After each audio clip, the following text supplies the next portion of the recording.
नमस्कार दोस्तों, आज के वीडियो को ध्यान से सुनेंगे, समझेंगे और इस पर चलेंगे।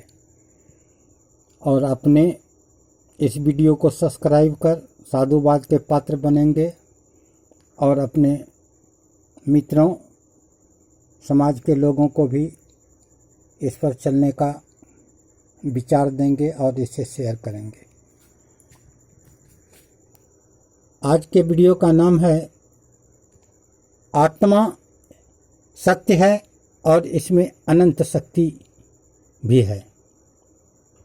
जो मनुष्य सत्य पर चलने वाले होते हैं, अर्थात आत्मा के अनुसार सत्य मार्ग पर रहते हुए कोई भी कार्य करते हैं, जिसका मन सत्य का विचार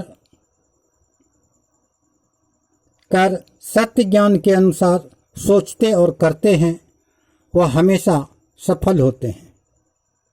इसलिए कहा कि सत्य पर चलने वाले या सत्य की नाव कभी डूबती नहीं है, या सत्य पर चलने वाले का सदा विजय होता है।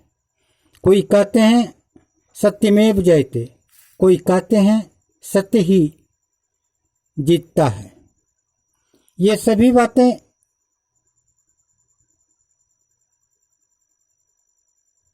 वास्तव में सही है, सत्य है। लेकिन जिसका मन पूर्व संस्कार वासना के कारण उसके असत्य ज्ञान को सत्य मानकर या उसकी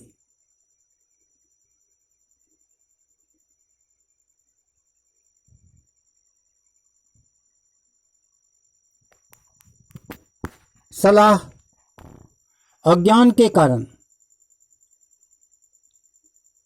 मलिन हो जाने के कारण रोगग्रस्त हो जाता है और उसमें काम, क्रोध, लोभ, मोह और अहंकार रूपी निगेटिव अवगुणों का बीज बहुत ज्यादा विकसित हो गया होता है। वह व्यक्ति या उसका मन हमेशा उसी के विकास में लगा रहता है और उसी विचार कार्य को करते हुए तन को भी अपने चपेट में लेकर रोगग्रस्त हो जाते हैं। उस व्यक्ति का मन अज्ञानता में इतना अंधविश्वास ग्रस्त हो जाता है कि सत्य के विषय में विचार करना भी नहीं चाहते हैं। करना तो दूर रहा, उसका हर व्यवहार असत्य के ही तरफ भागते जाता है, जिसके कारण ही उसे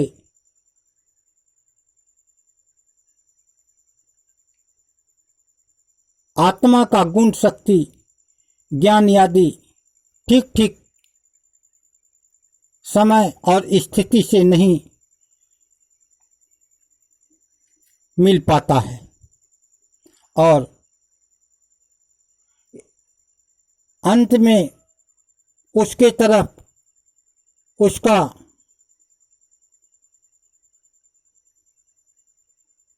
दुख, शोक, मोह आदि फल भुगतना पड़ता है। फलता हुआ आत्मा के अंतःशक्ति से दूर होते चला जाता है और वह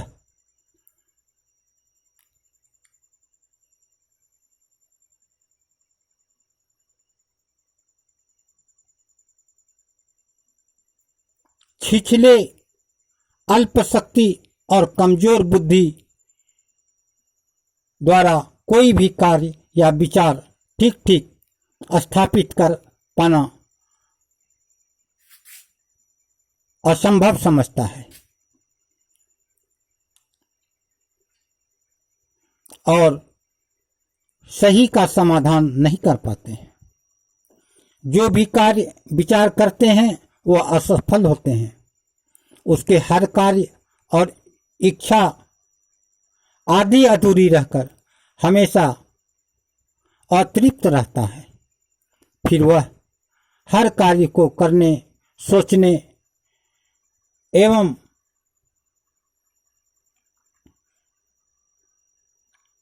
पाने में पहले से ही डर, भय, अविश्वास, शक आदि से घिरकर आलसी और निकम्मा हो जाता है। शरीर रोगग्रस्त और बेडौल, कुरूप, कुलसित हो जाता है। फिर ये निर्धन और भिखारी बनकर कुत्ते बिल्ली की जीवन से भी बदतर जिंदगी बिताते हुए नरक भोगते हैं। लेकिन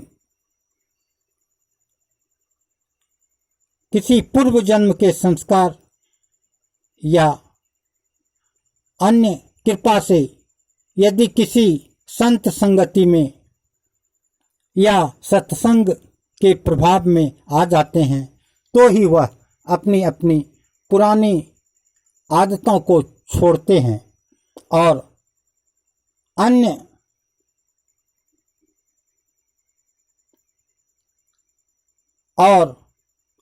अन्य साधना करते हुए आत्मसुखी हो जाते हैं और अपनी परिश्रम साधना से सत्संग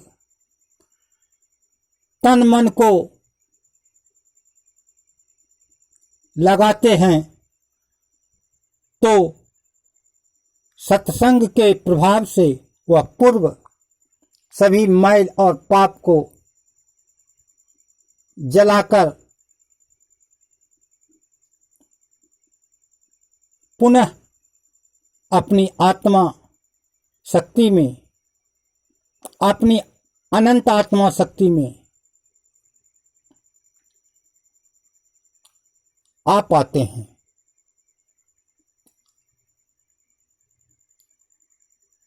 और शांत मन के द्वारा फिर वह अच्छी साधना करके अंततः शांति को प्राप्त कर पूर्णतः परम पूर्ण विजय को हासिल कर सकता है। जिसको मिल जाए जीवन में सत्संग, उसकी जीवन हो जाए आनंद। इसलिए मेरे दोस्तों, आप लोग भी कोशिश करके सद्गुण को अपनाएं, सत्संगति में आएं और अपने बिगड़े हुए कार्य को, अपने बिगड़े हुए दशा को सुधार कर जीवन को सफल बनाएं और जीवन में विजय की प्राप्ति करें। धन्यवाद।